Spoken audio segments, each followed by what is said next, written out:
Pagkatapos ng pagdinig sa korte, ang akusadong si Frank Milton sa kasong sinadyang pananakit ay napatunayang nagkasala. Hinahatulan ng pagkakakulong ng 10 taon. Hindi sinadyang saktan ni Frank ang kahit sino. Peke ang ebidensya. Frank, hahanap ako ng paraan para umapela, para mapatunayan ang iyong pagiging inosente. Magtiwala ka sa akin. Hintayin mo ako. Gwen, tigilan mo na ang pag-aaksaya ng oras mo sa akin. Isasangla mo ito para sa emergency. Kalimutan mo na ako. Frank! Miss Harrington, mas mabuti pa sigurong sumuko ka na. Kumbaga hawak na namin ang alas. Halos wala ng pag-asa na magtagumpay ang apela mo. Imposible yan. Hindi ganun ang nangyari. Hindi magagawa ni Frank yan. Maliban na lang kung pipirma sila ng settlement agreement, hindi siya makakawala sa 10 taong pagkakakulong. Daddy, Mommy, nagmakaawa ako. Bigyan niyo pa ako ng kaunting panahon. Pinagbintangan si Frank. May lakas ka pa ng loob magmakaawa sa amin? Sabihin mo nga ng totoo, sa lahat ng taon na to, may ginawang masama ba sa'yo ang pamilya Milton? Noong panahon na yon, kinuha namin si Frank mula sa ampunan. Pinakain namin siya at binigyan ng damit. Napag-aral pa namin siya. Kahit noong nahanap na namin ang tunay naming anak na si Carter, hindi pa rin namin iniwan si Frank. Nang pinili niyang magpakasal sa isang probinsyanang katulad mo, pumayag pa rin kami. Kahit na ikinasal na kayo, pinahintulutan pa rin namin. Kayong tumira sa bahay para tumulong magbantay ng bata at maging driver. Binigay na namin ang lahat sa inyo. Ganito ba ang isusukli niyo sa amin? Si Frank nga, ilang beses nang tinangkang palabasin na si Carter ang masama. Yung pagsira ng painting at pagbuhos ng mainit na sabaw, grabe na yon, pero ngayon lumala pa at tinangka pang patayin si Carter. Walang utang na loob. Hindi totoo yan. May nanggalaw sa preno ng sasakyan ni Frank, kaya nagka-aksidente ang kotse. Palusot pa rin? Alam ng lahat na naiinggit lang siya kay Carter. Hindi niya matanggap na mas magaling si Carter. Nagmakaawa ako. Pakiusap, pakawalan mo si Frank. Nagmamakaawa ako. Carter, sabay kayong lumaki. Kahit hindi kayo magkadugo, may pinagsamahan pa rin kayo. Konting awa naman. Nagmamakaawa ako. Carter, nagmamakaawa ako. Pakiusap, pakawalan mo si Frank. Putang ina mo. Aray ko, sigmura ko.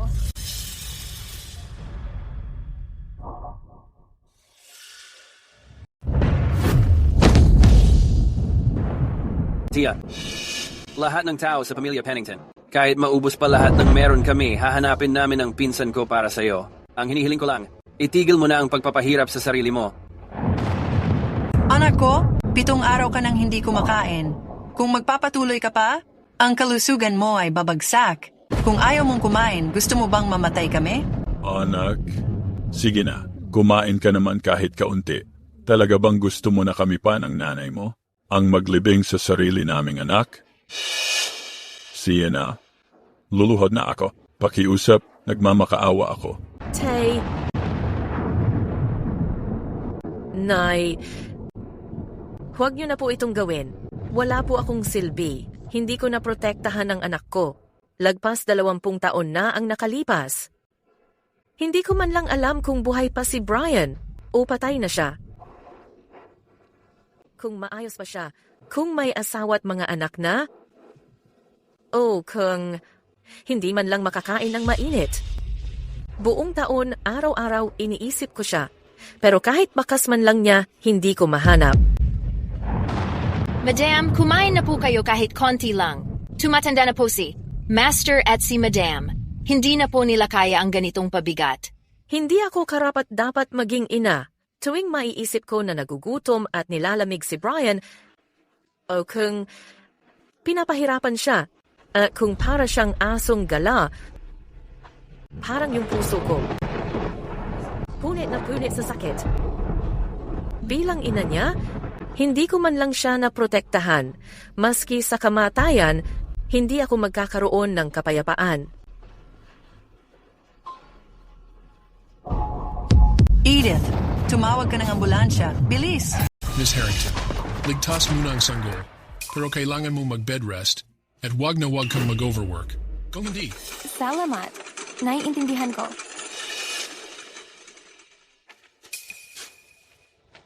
Miss Harrington, Dapat mo nang tigilan to. Puno ng ebidensiya ang kaso ni Ginoong Milton at matatag ang kabila. Kung hindi ka makakapag-apela sa loob ng 6 na buwan para patunayan na inosente siya, hindi na niya kayang linisin ang pangalan niya. Hindi pwede. Kailangan ko siyang iligtas. Maghahanap ako ng trabaho at mag-iipon agad para pambayad sa kaso ni Frank. Hindi ko kayang hayaan siyang mabuhay ng napagbibintangan. Hindi ka pa gumagaling? Kaya masyadong delikado kung lalabas ka ngayon ng ospital. Wala nang halaga ang buhay ko. Kailangan kong linisin ang pangalan ni Frank.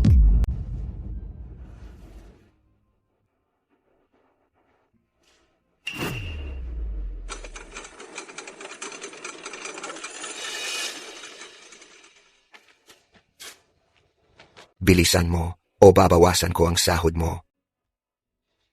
Ang bagal mo maghugas ng pinggan at hinihintay na to ng kusina. Bilisan pa, bilisan pa. Dali. Bakit hindi pa dumarating? Kapag lalong natagalan, ika-cancel ko na.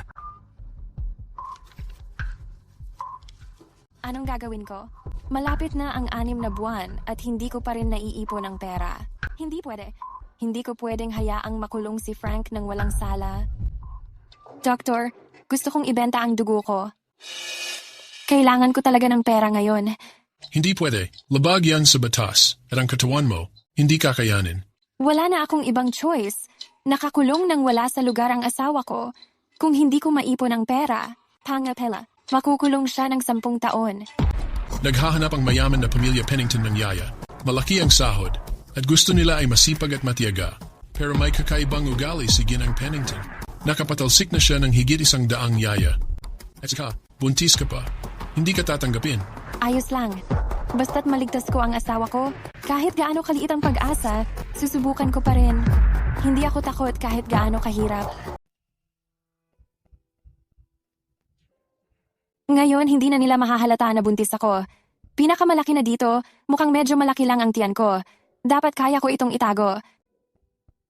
Frank, pakibantayan mo ako. Si Miss Pennington, parang nawalan ng gana nitong mga araw. Madali lang ang pagsusulit ngayon kung sino ang makakagawa ng pagkain. Na mapapakain si Miss Pennington kahit isang subaw, siya ang mananatili. Opo.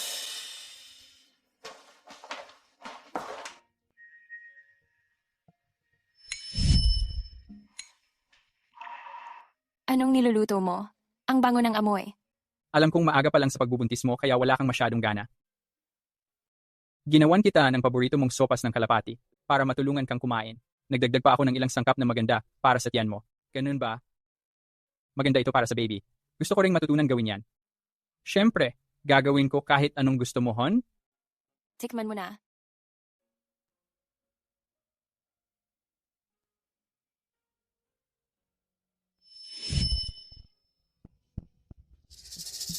Yung iba, puro mamahaling pagkain ang ginawa. Ano tong bagay na to?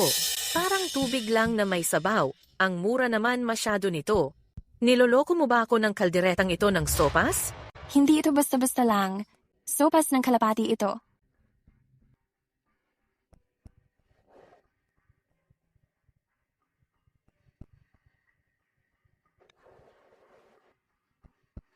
Ang lasa nito. Grabe, parang kay Brian dati parehong-pareho. Siguradong hindi masarap ang sabaw na to. Na-stress mo si Miss Pennington ng bongga, umiiyak na siya. Uy, may pumasok dito. Palayasin mo siya. Sandali lang, dahil masarap pala talaga.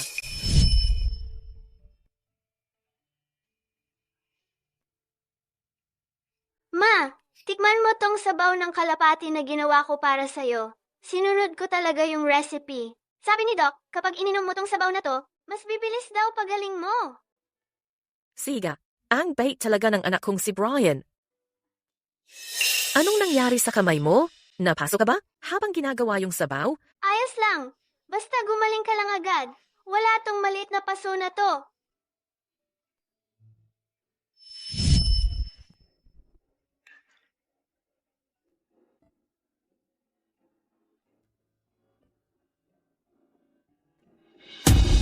Ngayon lang ulit, pagkatapos ng ilang dekada, nagkaroon ng ganitong kagandang gana si tita. Naubos niya lahat. Grabe. Ang galing. Itong sabaw na, to sino nagturo sa'yo gawin to? Si Mr. ko nagturo sa akin. Sabi niya pampagana daw to, lalo na sa mga hindi ganadong kumain. Yova mo? Siya ba? Anong pangalan niya? Ang pangalan niya ay Frank Milton. Frank Milton, hindi siya ang Brian Coe. Brian, kailan ko kaya? Matatagpuan ka? Masarap nga pala ang luto mo. Magstay ka na at magtrabaho bilang yaya. Yung iba, lumabas muna kayo. Salamat po, Miss Pennington. Miss Harrington, malapit na tuloy ang 6-month deadline. Sa pagtatapos ng buwan na to, kapag hindi nabayaran ang legal fees, huli na para mag-file ng apela. Miss Pennington, pwede po bang makahingi ng advance sa sahod? Kailangan ko po talaga ng pera. Kakapasok mo pa lang, advance agad ang hinihingi mo? Wala ka pa ngang natatrabaho, pera na agad ang iniisip mo. Ganyan-ganyan talaga ang asal ng mahirap. Wala kang mga pinag-aralan sa bahay. Huwag mong isipin na dahilan na sa isang mangkok ng sopas, pwede mo nang i-credit yun sa sarili mo. Hindi mo lang talaga alam ang lugar mo. Hindi po ganun, Miss Pennington. Kasi ang Mr. ko. Wala akong pakialam sa ginagawa ng lalaki mo. Hindi naman charity ang pamilya Pennington. Wala kaming obligasyong solusyonan ang mga problema mo. Kung hindi ka magpapakita ng disiplina, pwede ka nang umalis ngayon. Maraming interesado sa trabaho ng yaya dito. Opo. Miss Pennington. Lumabas ka na. Gising na. Gising na. May panibagong bangungot na naman si Miss Pennington. Gumawa ka ng paraan para mapakalma siya agad. Pag hindi siya nakapagpahinga ngayong gabi, bukas, lahat kayo mawawalan ng trabaho. Brian Coe, nasan ka na? Ang dilim ng langit ngayon. May mga bituing maliwanag na sumusunod. Lumilipad ang mga alitap-tap. Lumilipad ang mga alitap-tap. Sino bang iniintay mo? Ang dilim ng langit ngayon. May mga bituing maliwanag na sumusunod. Lumilipad ang mga alitap-tap. Lumilipad ang mga alitap-tap. Sino ang pinangungulilahan mo?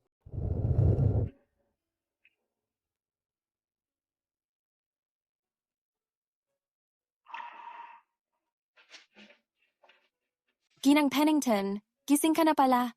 Yung pagkanta mo kagabi, nakakalma talaga. Matagal na akong hindi nakakatulog ng ganun kahimbing. Ito ang gantimpala mo. Bukas ay kaarawan ng anak ko. Ikaw na ang pahala sa cake.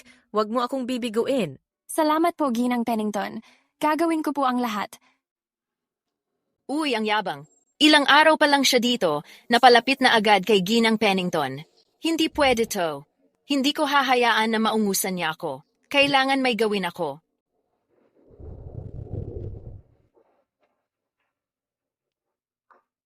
Pareho sila ng kaarawan.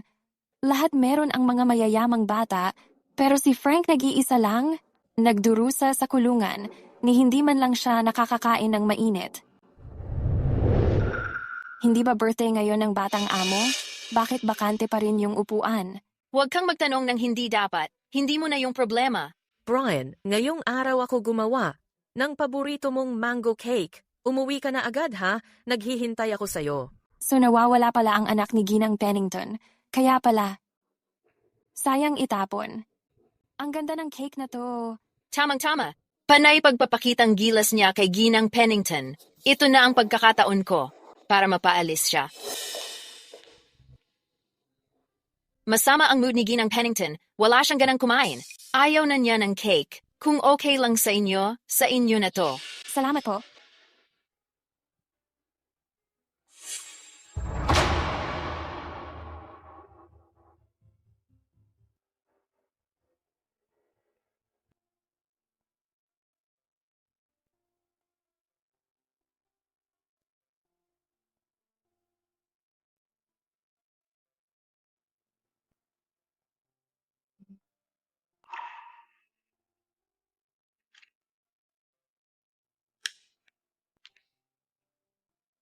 Frank, maligayang kaarawan. Maghahanap ako ng paraan na mapalaya ka agad.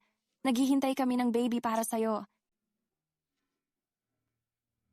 Ano yung hawak mo? Wala yon. Madam, talagang kinain niya yung birthday cake na inihanda mo para sa anak mo. Kakatanggap lang niya ng gantimpala at lumalabas na agad ang tunay niyang kulay. Hindi talaga niya matanggal ang mga gawin ng mga taong galing probinsya. Kita mo naman, wala siyang modo. Hindi naman ganon. Sabi niya hindi na daw gusto tong cake na to at pinapakuha sa akin. Tsaka, birthday kasi ng asawa ko ngayon. Gusto ko lang siyang batiin. Kalokohan yan. Malinaw ang utos ko na.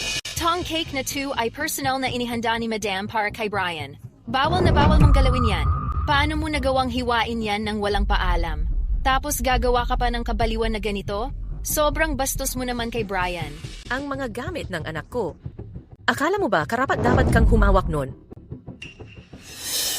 Naisip mong hawakan ang cake ng anak ko? Turuan talaga kita ng leksyon ngayon.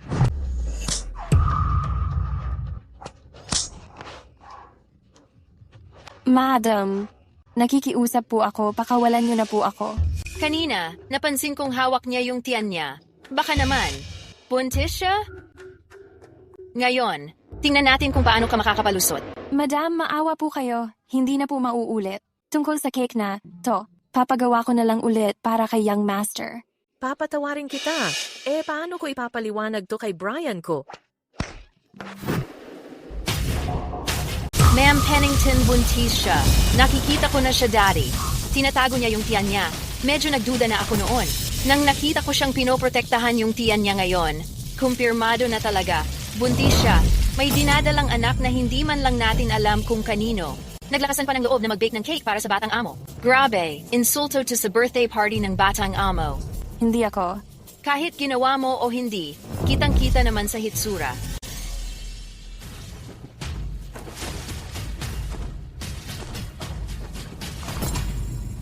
Totoo ngang buntis ka. Akala ko pa naman pinagkakatiwalaan kita.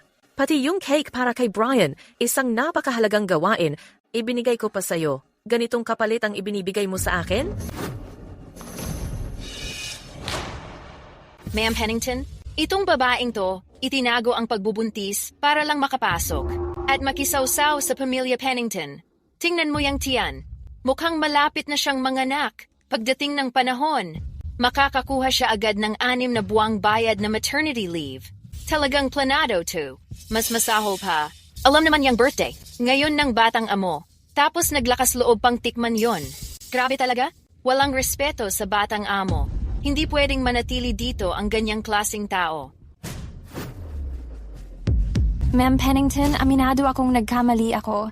Nakikiusap po ako, wag niyo akong tanggalin. Kailangan ko po talaga tong trabaho. Maling-mali ang pagkakakulong sa asawa ko. Ako lang ang inaasahan niyang maghanap buhay para sa gastos ng kaso niya. Ma'am Pennington. Asawa ka pala ng kriminal. Ang katulad mo, hindi karapat-dapat magbantay sa anak ng pamilya Pennington, lalo nang mag-bake ng cake para kay Brian. Kung sino nakakatulog sa tabi ng kriminal, kapareho rin siya nun.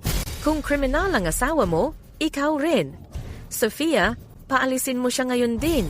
Huwag mo nang payagang makatuntong pa uli dito sa bahay ng Pennington. Ma'am Pennington, maawa na po kayo, huwag niyo po akong palayasin.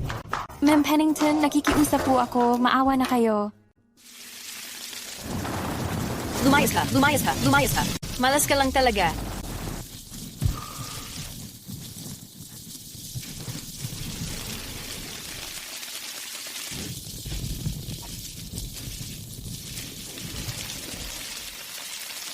Frank, patawad. Hindi ko man lang naipaglaban yung trabaho ko. Paano na kita maliligtas? Ang lumang bahay? Oo. Ibebenta na lang natin ang lumang bahay. Frank, kahit mawala na lahat, papaalisin pa rin kita sa kulungan. Tatay, nanay, pasensya na po.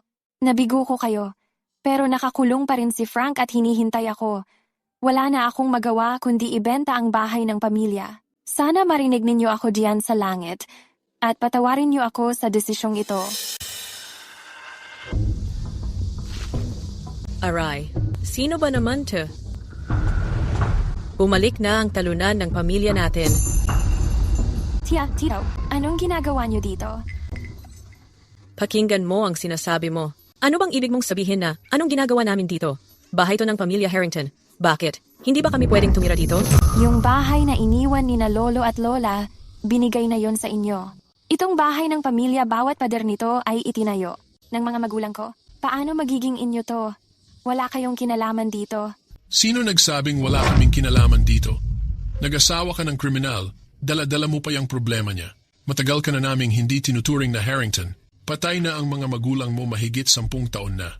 Kaya natural lang na sa amin na tong bahay. Hindi kriminal si Frank. Napagbintangan lang siya. Tito, kailangan ko lang talaga ng pera ngayon. Pwede bang? Ibenta ko muna ang bahay ng pamilya natin para malampasan ko tong problema. Kapag magkakapera na ako, babayaran ko kayo pati na ang tubo. Oo nga naman. Tingnan mo ang itsura mo, ang gusgusin mo, at buntis ka pa. Paano mo kami mababayaran? May kwintas akong jade na suot ni Frank mula pagkabata. Mahalaga yon. Iyan muna ang ipangsasangla ko sa inyo. Kapag kumita na ako na ang bibili niyan pabalik sa inyo. Nasaan ang kwintas ko?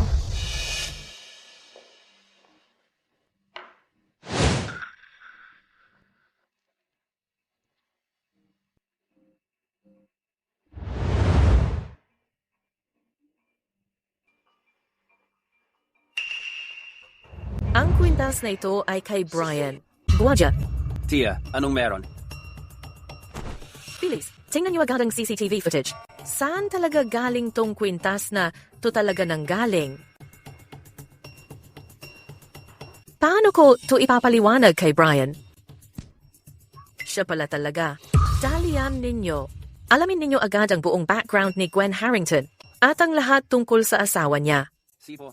Ihanda ang sasakyan. Ako mismo ang maghahanap sa kanya.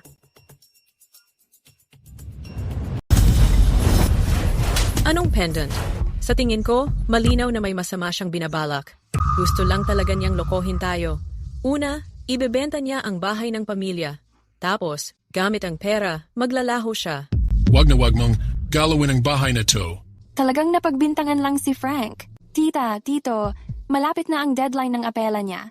Kung hindi ko maipon ang pera pambayad sa abogado, makukulong siya ng 10 taon. Nakikiusap ako sa inyo, para sa mga magulang ko, tulungan niyo naman ako kahit ngayon lang. Pwede ba? Nakikiusap ako. Sa tingin ko masasayang lang din. Ang pera niyo, kahit makalabas pa yung inudol na yan, pabigat pa rin siya. Mas mabuti pang hayaang mabulok at mamatay siya sa kulungan. Ay, ikaw naman, bata ka. Hindi na nga mabuting kapalaran na si Frank ang napangasawa mo.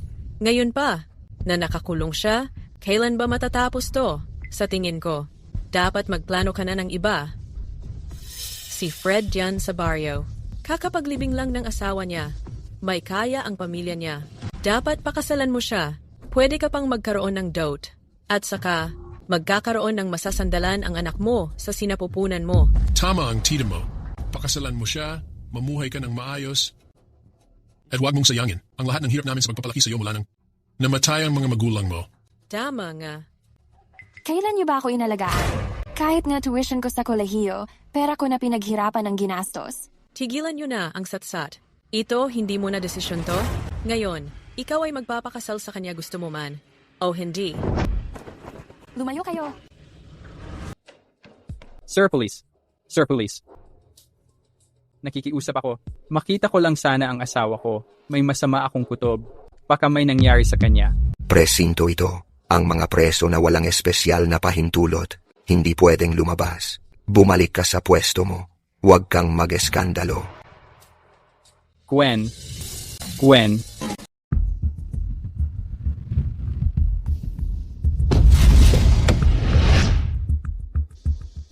Tita, dito lang nakatira si Gwen.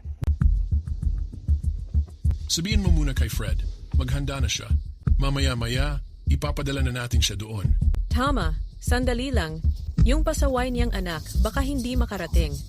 Pag nangyari yon, tingnan natin kung hanggang saan ang katigasan ng ulo niya.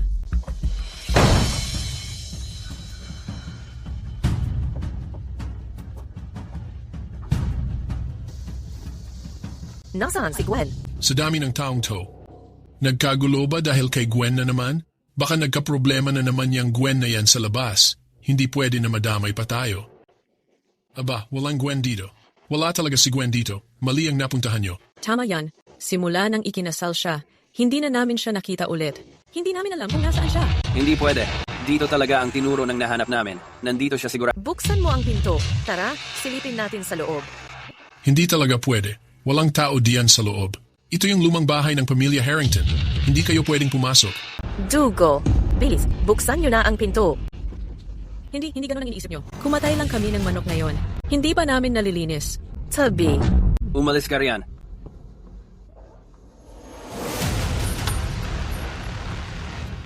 Gwen, bilisan mo. Gising Abby. Gising Abby. Huwag kang matutulog. Ayos lang ang bata. Maayos ka rin. David. Bilisan mo. Dalhin siya sa ospital. Ngayon na. Dalhin agad siya sa ospital. Ano bang ginagawa mo? Ilagay mo na ang pamangkin ko ngayon din. Sabi ka.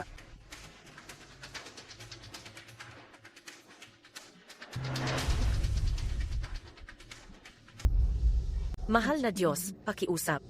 Pakiusap, protektahan si Gwen. Ingatan mo ang bata.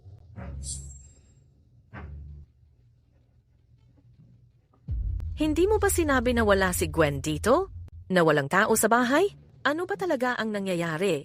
Bakit siya nagkaganito? Si Gwen I. Harrington. Ito ay usaping pamilya ng Harrington.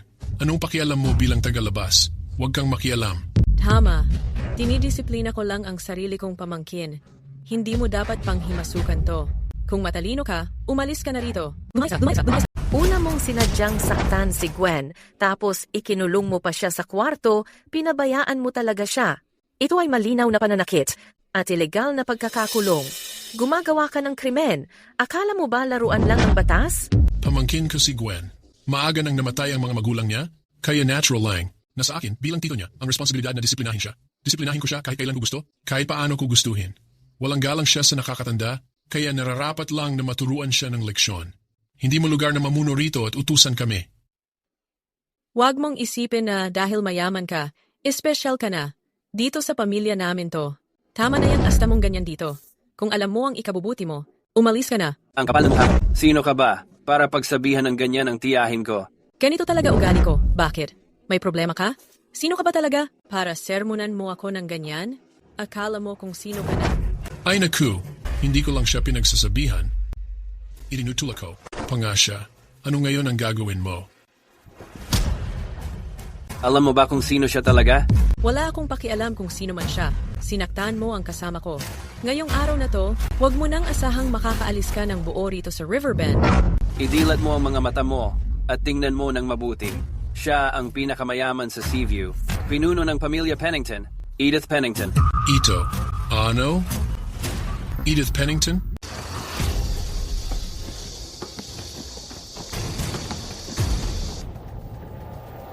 Tumawag agad kayo ng pulis. I-report nyo ng detalyado sa mga pulis ang mga ginawa nilang krimen. Siguraduhing makulong silang dalawa hanggang mabulok sila sa kulungan. Bukod pa diyan, magbigay ng utos.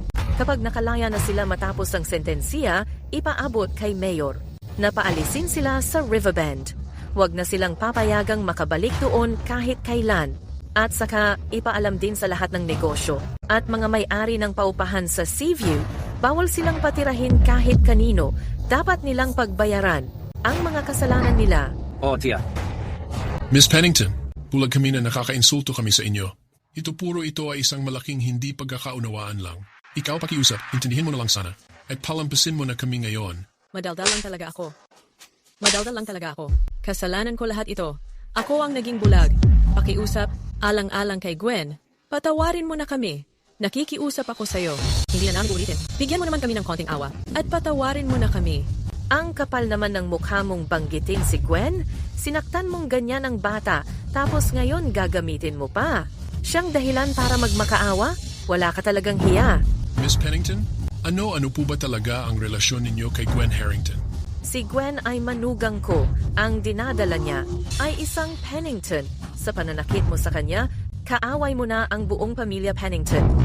Hindi tama to, Miss Pennington. Ang asawa ni Gwen Harrington. Ang apelido niya ay Milton. At ikaw naman ay Pennington. Wala kang kaugnayan sa kanila. Ang mga magulang ni Frank Milton, nakilala na rin namin sila. Si Frank Milton ay ampon nila. Hindi, Miss Pennington. Hindi siya ang anak mo. Tama, si Frank Milton. Isa lang siyang palpak.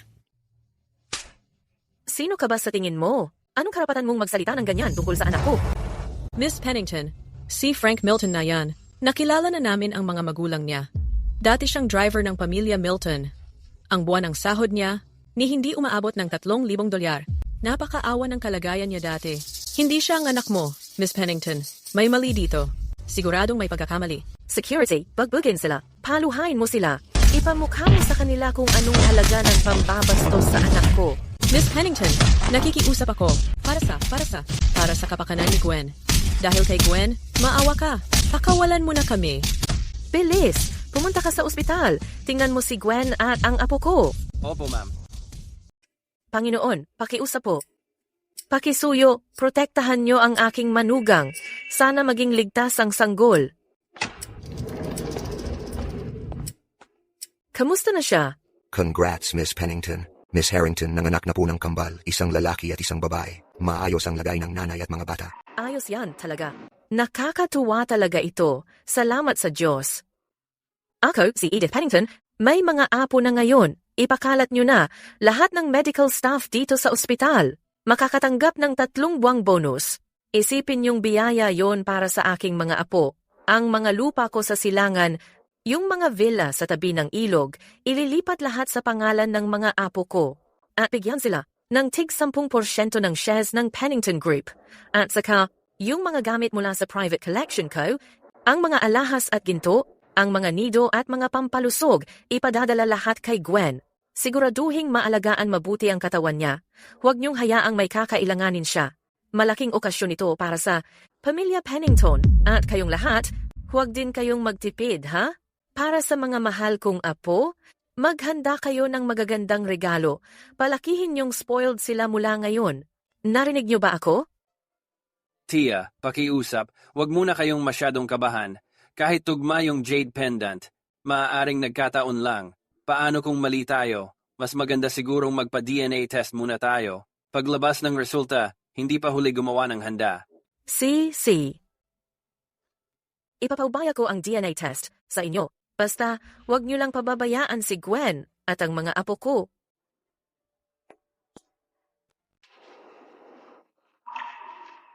Mga anak ko. Doctor, mga anak ko. Huwag kang mag-alala. Nanakanis na lagi sa bahay. Malusog silang kambal na hindi magkamukha. Nasa mga incubator na ngayon ang mga sanggol. Salamat po.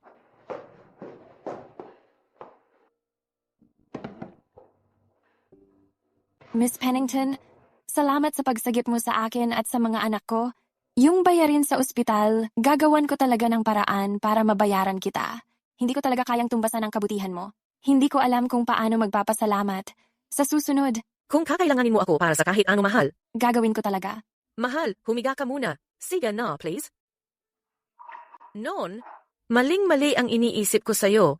Ito na yung pinakamaliit na magagawa ko. Doctor, kumusta na siya? Mahina pa si Miss Harrington. Matagal na siyang kulang sa nutrisyon. Noong nagbubuntis siya, sobra siyang napagod sa trabaho. Marami siyang luma at bagong sugat. Kasabay pa ng matinding sapak sa tiyan niya. Isang himala na ligtas siyang nanganak. Sa ngayon, kailangan niyang maging tahimik at magpahinga. Dapat madalas siyang magpahinga. Kung hindi, mahihirapan gumaling ang katawan niya. Gwen, pasensya ka na sa nagawa ko sa inyo ng mga bata. Buntis ka pa? Napakahirap ng trabaho mo araw-araw. Pero dahil kay Sofia, naudyukan akong saktan ka. Pinalayas pa kita habang umuulan na parang bagyo. Sobrang. Pero huwag ka nang mag-alala. Simula ngayon, bubawi ako sa inyo. Sisiguraduhin kong ikaw at ang mga bata ay mabubuhay na walang iniintinding problema. Lahat ng pinagdusahan mo, bawiin kong lahat. Madam, huwag po ninyong sabihin yan. Tungkol sa nangyari. Hindi naman po kasalanan ninyo. Naloko rin kayo ni Sofia. Ayos lang po.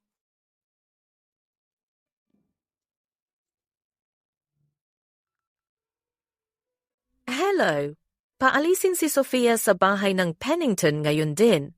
Hindi na siya pwedeng bumalik sa Seaview kailanman.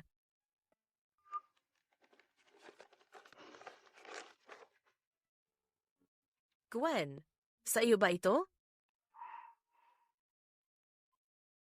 Ito ang pendant na jade ng asawa ko. Ito lang ang alaala. na iniwan ng tunay niyang mga magulang. Paano mo ito nakuha? Nakalimutan mong dalhin ito sa bahay ko noong lumipat ka.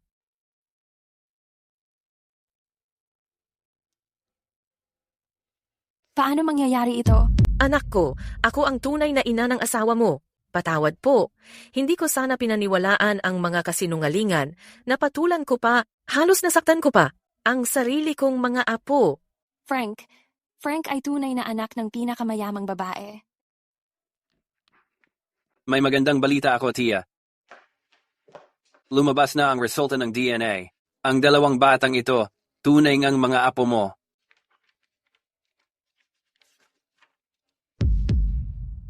Ang ganda naman nito. Talagang napakaganda nito. Ang pamilya natin, buo na ulit. Ang saya-saya. Frank, may tahanan na tayo sa wakas. Ang ganda talaga. Kamusta, Gwen? Hindi mo kailangan gawin ito. Ito ang asawa ng aking apo. Halika, maupo ka. Umupo ka. Bilisan mo. Kayo rin, maupo na kayo. Tingnan niyo ang mukha niya. Ang ganda-ganda niya talaga. Nakikita ko, napaka-blessed ng batang ito. Kunin mo ang mga lahas kong ginto at mga palamuti kong jade. Ibigay mo lahat kay Gwen. Siya ang pinakatanyag na bayani ng pamilya Pennington. Tingnan nyo. Yang ilong na yan. Tingnan nyo ang mga mata niya. Mukhang Brian nung bata pa siya. Ang cute-cute nila. Ang saya-saya nito. Ililipat ko ang isla na nakapangalan sa akin kay Gwen. Pag lumaki na ang mga bata, maaari niyang dalhin sila doon para magbakasyon. Ako rin, para sa aking pamangkin na lalaki at babae, naghanda ako ng trust fund na 30 milyong dolyar para sa bawat isa. Sasagutin ko lahat ng gastos nila sa edukasyon sa hinaharap. Salamat sa inyong kabutihan. Pero ngayon, hindi ako interesado sa mga ganitong bagay. Ano? Kasi si Frank siya. Grabe, nakakalimutan ko na. Nakatuon kasi ako kay Gwen at sa mga bata. Nakalimutan ko ang sarili kong anak. Gwen, nasaan si Brian? Bakit hindi siya kasama mo? Si Frank, nasa kulungan pa rin. Ano? Paano nakulong si Brian ko? Napakabait niya. Hindi niya gagawin ang kahit anong iligal. Sinetap siya. Yung tunay na anak ng pamilya Milton, si Carter, inayos niya ang preno ni Frank. Noong una, gusto niyang mapasama si Frank sa aksidente, pero hindi niya inasahan. Nasa bakuran magka-crash ang kotse, at siya pa mismo ang nabangga, kaya sinamantala niya ang pagkakataon para siraan si Frank. Sinabi niyang sinadya ni Frank na saktan siya, at ipinakulong si Frank. Malapit na ang deadline ng apela. Kung hindi ako makahanap ng paraan para makakuha ng ebidensya, makukulong si Frank ng 10 taon. Grabe na talaga to. Paano naman ang mga magulang niyang umampon sa kanya? Bakit nila hinayaan at pinanood lang siyang makulong? Yung mga umampon sa kanya, mabait talaga dati. Pero simula nang mahanap nila yung tunay nilang anak, nag-iba na lahat. Carter, itong Porsche ay regalo namin para sa'yo, para sa iyong pagiging ganap na adulto. Kung gusto mo ng kahit ano sa susunod, sabihin mo lang sa amin. Salamat, Ma at Pa. Anong tinitingnan mo? Simula ngayon, ikaw na ang driver ni Carter. Pa, Ma. Tungkol sa kasal ko, Gusto ni Carter pumunta ng Maldives para magbakasyon. Nag-aalala kami, kaya kailangan naming sumama sa kanya. Tungkol naman sa kasal, bahala na kayong mag-ayos. Paano nila nagawang ganyanin si Brian ko? Hindi ko hahayaan na makalusot sila. Huwag kang mag-alala. Siguradong makakahanap ako ng paraan para mapalaya si Brian. Tungkol dun sa mga nanakit sa kanya, hindi ko hahayaan kahit isa sa kanila na makaligtas. May pabor sana akong hihilingin. Ikaw pwede ba? Pwede mo ba akong pautangin ng pera? Kailangan ko kasing ayusin yung kaso ni Frank. 3 araw na lang ang natitira bago ang deadline ng apela. Siguradong magbabayad ako sa'yo kapag nagkapera na ako. Huwag kang ngang magsalita ng ganyan. Bakit kailangan pang mag-usap tayo tungkol sa utang? Anak ko siya. Natural lang na ako ang dapat magligtas sa kanya. Huwag kang mag-alala, yung mga nanakit sa kanya. Sigurado ako, pagbabayarin ko sila ng dugo. Si William ang pinakamalakas na abogado ng Seaview. Kapag si William ang humawak ng kaso ni Brian, paniguradong mananalo tayo. Gwen, huwag kang mag-alala. Ang daming tiniis ni Brian. Sa lahat ng taon na to, hindi ako papayag na manood lang ako ng walang ginagawa. Ako na ang bahala sa kasong to. Sigurado akong mailalabas ko siya ng ligtas mula sa kulungan. Ang saya naman. Salamat talaga sa inyong lahat. Maliligtas din si Frank sa wakas.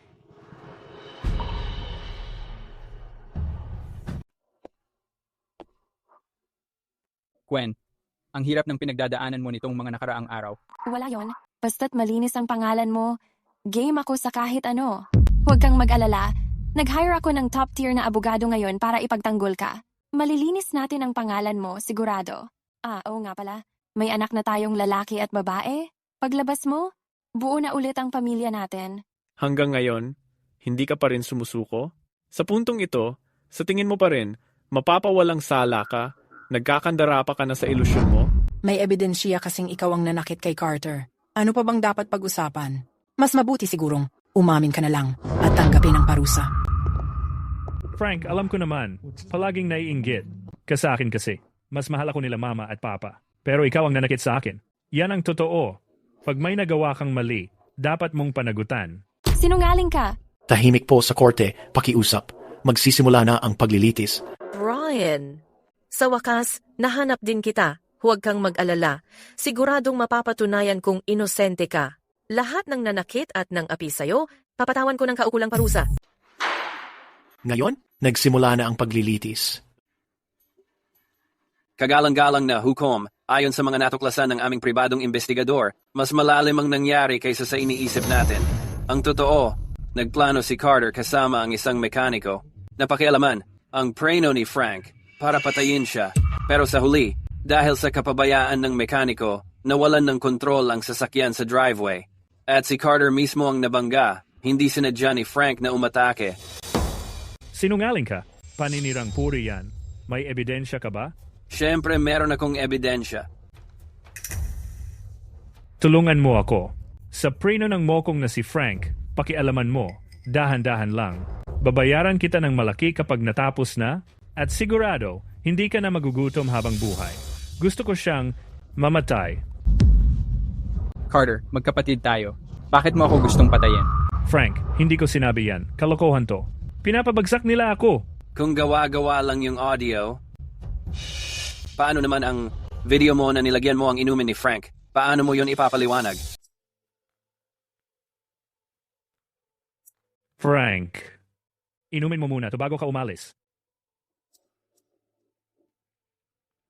Kagalang-galang na hukom, ayon sa natuklasan ng aming pribadong investigador, ang pulbos na ito ay isang malakas na pampatulog. Kahit counting doses lang, pwedeng magdulot ng pagkahilo at matinding pagod. Carter, alam niyang magmamaneho si Frank, pero pinainom pa rin niya ng tubig na may halong pampatulog. Klaro ang motibo niya, kahit pa. Hindi pumalya ang preno ng kotse noon.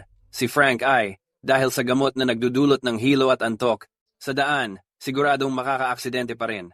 Napansin ko lang na si Frank, hindi masyadong okay nitong mga nakaraan. Gusto ko lang siyang matulungan para makapagpahinga. Paano ko naman malalaman na magmamaneho siya agad pagkatapos inumin yon? Nag-aalala lang si Carter para sa'yo. Maganda naman ang intensyon niya. Maganda ang intensyon? Bakit naman niya pinilit na ipainom sa akin yung tubig bago ako sumakay ng kotse? Bakit hindi mo ko binalaan habang nagmamaneho tayo? At bakit, pagkatapos ng aksidente, agad-agad mong inakusahan na plano kong pumatay? Lahat ba ng to? Nagkataon lang?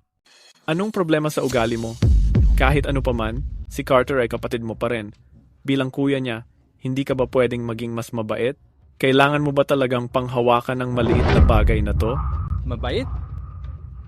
Hindi pa ba ako naging sapat na mabait?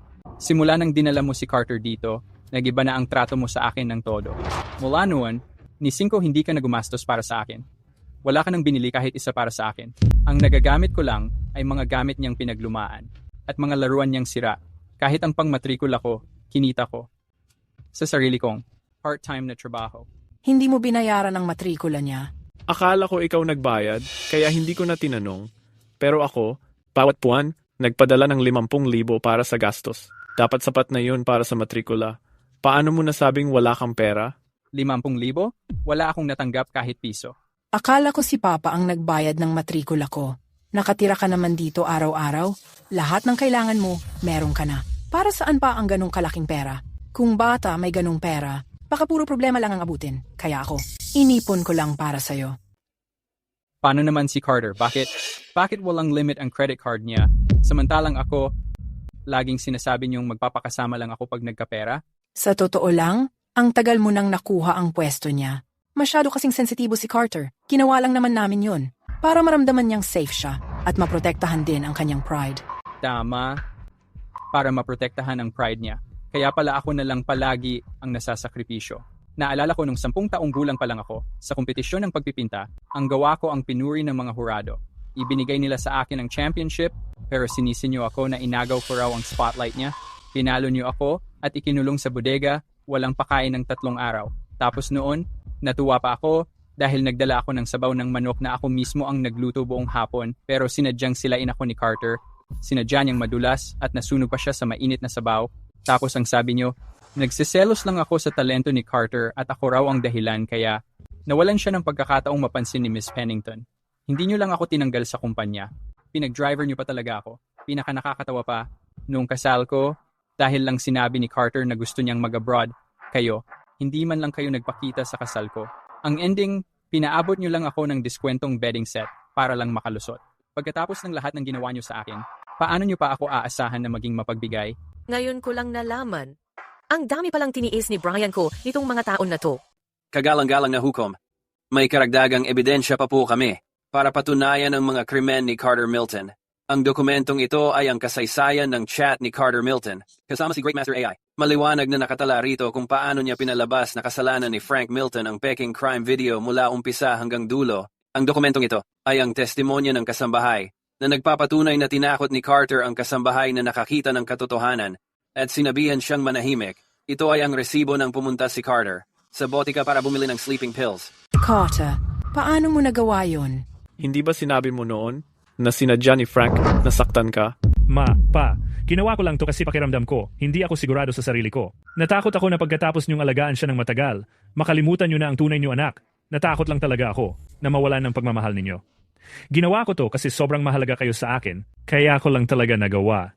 So, ang iniisip mo, dahil insecure ka, pwede mong upakan ng upakan si Frank at halos kitilin pa ang buhay niya? Hindi ko sinadya. Lumabas tuloy na sa lahat ng taon na to.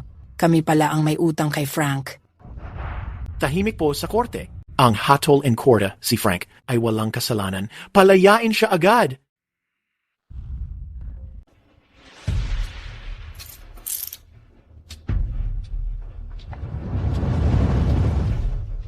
Ang saya nito, Frank. Sa wakas, dumating na tayo sa araw na to. Gwen, salamat sa tiwala mo sa akin sa lahat ng taon at sa moral na suporta mo. Simula ngayon, ako naman ang magpoprotekta sa iyo at sa mga bata.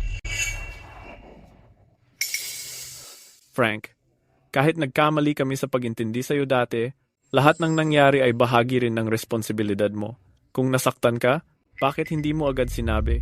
Paano naming malalaman kung ano ang nasa isip mo? Tama. Kahit si Carter ang may kasalanan, bilang kuya niya, hindi mo siya ginabayan ng tama.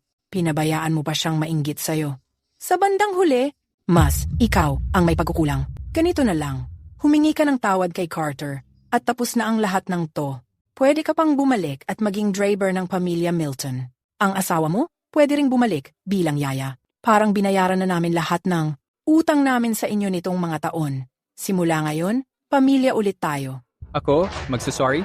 Hanggang ngayon, kinikilingan ninyo si Carter. Simula pagkabata, kahit sino sa amin ang magkamali, lagi mong pinapakinggan lang ang panig ni Carter at ako ang laging sinisisi. Ngayon, literal na sinubukan niya akong ipapatay, tas ako pa ang magsasorry, managinip ka na lang. Sinong nagsabing pamilya tayo? Simula ngayon, putol na ang lahat ng ugnayan ko sa inyo. Sino ka ba sa tingin mo? Isa ka lang tangang ulila na hindi man lang makahanap ng date, ni hindi ka nga makahanap ng matinong trabaho. Mapa, tingnan niyo siya. Kung wala ang pamilya Milton, malamang hindi mo kayang suportahan ang sarili mo. Kung wala ang suporta ng pamilya Milton, isa ka lang talunang may kaso pa sa record mo. Anong kumpanya ang tatanggap sa'yo? Gusto mo ba talaga? Na magutom ang misis at mga anak mo dahil sa'yo? Tama, ngayon hindi lang sarili ko ang kailangan kong alagaan, kundi pati si Gwen at 2 bagong silang na kailangang asikasuhin. Dapat ko ba talagang bumalik sa pamilya Milton at hayaan silang pagtawanan ako? Frank, tigilan mo na yung parang bata. Hindi dapat nagtatanim ng galit ang pamilya. Mag-sorry ka na lang kay Carter at kalimutan na natin to. Bukas pa rin yung posisyon sa chauffeur para sa'yo. Hindi sapat ang simpleng sorry lang. Hindi ba nagyayabang pa siya kanina? Ngayon, gusto kong lumuhod ka at aminin mong mali ka. Nilalampasan mo ang hangganan. Sino ang nagsabing dahil iniwan ng pamilya Milton wala na siyang makukuha? Nandito pa rin ako, ang tunay niyang ina. Brian. Si Brian ko. Sa wakas, nahanap na kita. Kasalanan ko ang lahat. Noong 6 ka pa lang, dinala kita sa perya. Habang bumibili ako ng sorbetes, nawala ka. 2 dekada kitang hinanap. Sa wakas, nahanap na kita. Tingnan mo, ito ang palawit na jade na iniwan ko sa iyo noon. Anak ko, ang dami mong tiniis sa lahat ng taon na to. Mama, sa wakas, may tahanan na ako. Ano naman kung nahanap mo ang tunay mong ina? Ang mga Milton ay kilalang pamilya dito sa Bayport. May reputasyon kami sa lipunan. Ano bang kayang ibigay ng matandang galing sa kung saan-saan? Para sa iyo?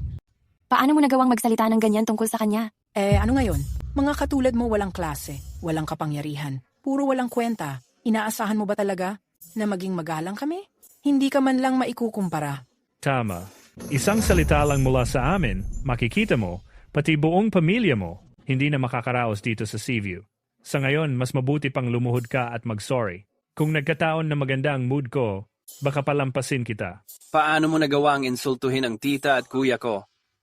Hinahanap mo talaga ang gulo. Ano ngayon? Makinig ka? Ang Milton family magka-collab na sa Pennington Group agad. Ang Pennington Group. Narinig mo na ba yon?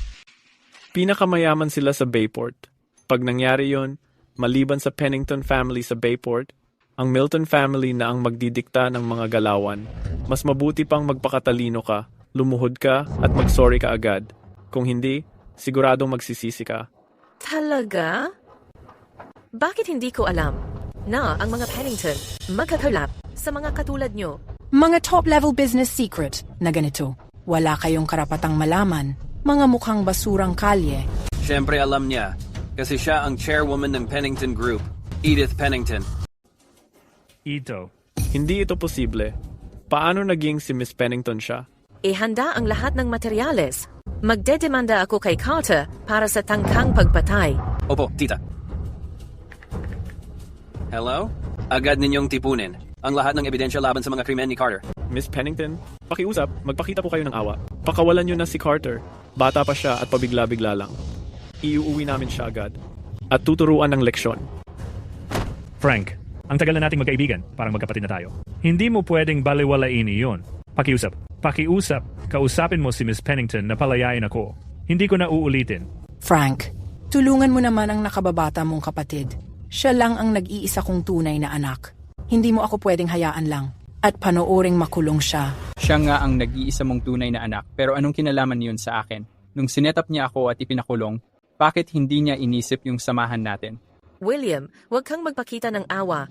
Gusto kong mabulok sa kulungan ng hayop na yan. Carter, peke ang ebidensyang ginawa mo. Nag-file ka ng maling kaso at sinadya mong manakit. Mabubulok ka na sa kulungan habang buhay. Bakit ba ikaw, isang inampon ng pamilya Milton, mas magaling ka pa sa lahat ng ginagawa kaysa sa akin? Simula pagkabata natin, sa eskwela man o sa pagpipinta, lagi kang mas may talento kaysa sa akin. Nung tumanda na tayo at pumasok sa kumpanya, tuloy-tuloy pa rin ang pangunguna mo sa akin sa lahat ng bagay. Ginagawa mo akong katawa-tawa. Frank, si Frank talaga. Pinagplanuhan ko pa talagang ipahamak ka at ipakulong. Hindi ko akalain na dahil doon, matatagpuan mo pa ang tunay mong ina, na siya palang pinakamayamang babae sa paligid. Ako ang tunay na anak ng pamilya Milton. Ako ang kakaiba at naiiba sa lahat. Kung wala ka lang dito, akin na sana ang lahat ng ito. Papatayin kita. Bitawan mo ako! Bitawan mo ako! Paano naging patas to? Dahil lahat ng taon na to, ako lang talaga ang umasa sa sarili ko. Habang nilalasap mo ang pagmamahal ng mga magulang mo, ako, nagsusumikap para makapagtapos ng pag-aaral. Habang nagpa-party ka at naglalasing, ako, nagpupuyat at nag-overtime. Lahat ng kailangan mo, binigay sa'yo, pero hindi mo naman pinahalagahan, sa halip, natutunan mo lang mandaya. Kaya, ang dahilan kung bakit ka napunta sa ganito ngayon, hindi dahil sa iba, kundi dahil sa sarili mo lang. Impossible to. Ako ang kakaiba sa lahat. Ako ang tunay na panalo. Bitawan mo ako. Ang kapal talaga ng mukha ng pamilya Milton. Ang lakas ng loob nila, sa dami ng taon, pinahirapan nila ang anak ko. Pagsisisihan nila lahat ng ginawa nila. Ipagbigay alam mo sa lahat ng partners natin. Agad-agad putulin lahat ng koneksyon sa pamilya Milton. Kontaktin mo rin ang mga otoridad para imbestigahan.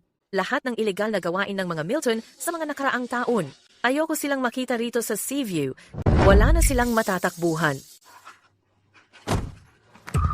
Miss Pennington, dati bulag kami. Kayo na po ang magpakabait. Patawarin niyo na po kami. Simula ngayon, magtatrabaho kami para sa pamilya Pennington, kahit pa maging parang alipin. Frank, alam ko nagkamali ako. Sa tagal naming nagpalaki sa'yo, mahigit 20 taon, tulungan mo naman kaming pumakiusap. Sabihin mo kay Miss Pennington na patawarin na kami. Noon, palagi mong pinapaboran si Carter, hinayaan mong apihin niya ako. Tinulungan mo pa siya, nang ipinahamak niya ako. Bakit hindi mo inisip? Yung 20 taon nating pagsasama, ngayon, magmamakaawa kayo, huli na ang lahat. Hindi ko na kayo mapapatawad. Ma, tara na. Tapos na. Wala na talaga. Welcome home, young master. Maligayang pagdating. Binatang amo. My dear grandson, mahal kong apo, you're finally back. Sa wakas, nandito ka na uli. Today is a day of great celebration. Ngayong araw ay napakalaking selebrasyon. I want to show my appreciation. Gusto ko sanang ipakita ang aking pasasalamat. Look, tingnan mo. These are gold bars worth 50 million. Mga gintong barayan na nagkakahalaga ng 50 million. I'm giving them to you. Ibinibigay ko yan sa iyo. Consider all the years of holiday money I missed. Isipin mo na lang na ito na rin ang lahat ng naipon kong hindi ko naibigay sa iyo tuwing Pasko at Pistanon. You old man, matanda ka talaga. You have no sincerity. Wala kang tunay na malasakit. Gold bars aren't as practical as storefronts. Hindi kasing practical ang mga gintong bara kumpara sa mga pwesto sa negosyo. These are the deeds to every shop in the financial district. Ito ang mga titulo ng bawat tindahan sa Distrito Financial. Together, they're worth billions. Pinagsama-sama, umaabot yan ng bilyon-bilyon. My dear grandson, mahal kong apo, this is a welcome gift from me. Ito ang handog kong pagsalubong sa'yo. A man should still focus on his career first. Ang isang lalaki dapat inuuna ang karera niya. Grandpa, Grandma, Lolo, Lola, you're both being too materialistic. Sober naman kayong materialistic. Look at me. Tingnan niyo ako. Custom suits, mga custom na suit, luxury watches, mamahaling relo, sports cars, Kachapang sports, and mansions. I've got it already. At mga mensyon, and na lahat yan. What do you think, Cousin Brian? Ano sa tingin mo, Pinsan Brian? I really see you, don't I? Talagang kilala na kita, di ba? Thank you everyone. Salamat sa inyong lahat. Your kindness means more to me than any gift. Mas mahalaga ang kabaitan niyo sa akin kaysa anumang regalo. But actually, pero sa totoo lang, the person I want to thank most is Gwen. Ang pinakagusto kong pasalamatan ay si Gwen. Thank you for staying by my side and working tirelessly when I was in trouble. Salamat dahil hindi mo ako iniwan at walang sawang tinulungan nung dumaan ako sa hirap. She even gave me a pair of adorable children. Binigyan pa niya ako ng 2 napaka-cute na anak. If it weren't for her, kung hindi dahil sa kanya, I might have spent the rest of my life behind bars. Baka buong buhay ko ay nasa kulungan ako ngayon. Good girl. Mabait na bata. You've worked so hard. Ang sipag mo talaga. Brian is lucky to have such a wonderful wife. Napakaswerte ni Brian na may asawa siyang katulad mo. What more could he ask for? Ano pa bang hihilingin niya? Brian. From now on, the Pennington Group is in your hands. Simula ngayon, sa'yo na ang Pennington Group. Thank you, Mom. Salamat, Ma. Gwen.